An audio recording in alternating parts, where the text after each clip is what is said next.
Ada pertanyaan dari jemaah, Ustadz, apabila ada kurban dan akikah, mana yang harus didahulukan? Jemaah yang dirahmati Allah Subhanahu wa Ta'ala, pertama kita harus lihat ini satu persatu, walaupun hukumnya sama-sama sunnah muakkadah. Akikah itu sunnah muakkadah, kurban itu juga sunnah muakkadah. Cuman kalau akikah itu kan ada sebuah hadis, kullu gulamin murtahanun bi aqiqatihi tudbahu anhu yauma sabihi wa yusamma wa yuhlaku. Akikah itu kan dipotong pada hari ke-7 dari kelahiran anak itu. Terus kemudian kalau masih belum sanggup, itu kelipatan dari 7, berarti 14. Kalau nggak sanggup, kelipatan lagi dari 7, berarti 21. Nah kalau masih nggak sanggup, sudah tutup kalender itu sampai anak itu akilin baligin, itu masih sunnah muakkadah itu, kurban itu, dan itu menjadi tanggungan orang tuanya.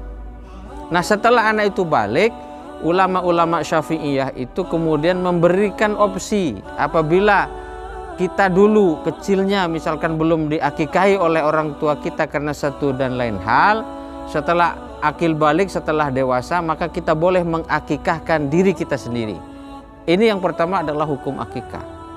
Yang kedua adalah kurban. Kurban ini kan terikat oleh momentum, yaitu pada Yaumin Nahar, yaitu pada hari Idul Adha 10 Zulhijjah, terus kemudian pada 3 hari Ayamut Tasyrik, berarti pada 10, 11, 12, 13. Nah kemudian dilihat mana momentumnya yang paling dekat. Kalau momentumnya yang paling dekat itu adalah kurban, maka kurban dulu. Kalau momentumnya yang paling dekat itu adalah akikah, maka akikah dulu. Maka yang harus dilihat di sini adalah momentumnya. Kalau memang momentumnya itu sudah dekat dengan kurban, kurban dulu. Nanti setelah Idul Adha lewat, baru akikah gitu loh. Kalau yang lebih dekat akikah, ya akikah dulu, baru kurban. Nah, jadi lihat momentumnya yang paling dekat. Nah kalau memang dua-duanya bisa, nggak ada masalah. Ini kan kalau pilihan, kalau sanggup berkurban tapi tidak sanggup akikah, atau sanggup akikah tidak sanggup berkurban. Nah kalau pilihannya seperti itu, maka didahulukan yang momentumnya paling dekat. Tapi kalau dua-duanya sanggup, berarti nggak ada masalah. Habis kurban langsung akikah, atau habis akikah langsung kurban, tidak ada masalah. Nah problematika yang berikutnya adalah, boleh nggak satu hewan kurban itu diniatkan untuk akikah dan kurban sekaligus, misalkan. Nah ini ada ikhtilaf di sini, ada khilafiyah. Imam Hasan Al-Basri membolehkan. Jadi satu ekor kambing misalkan itu bisa untuk niat kurban dan niat akikah untuk anak perempuan. Itu boleh kalau Imam Hasan Al-Basri.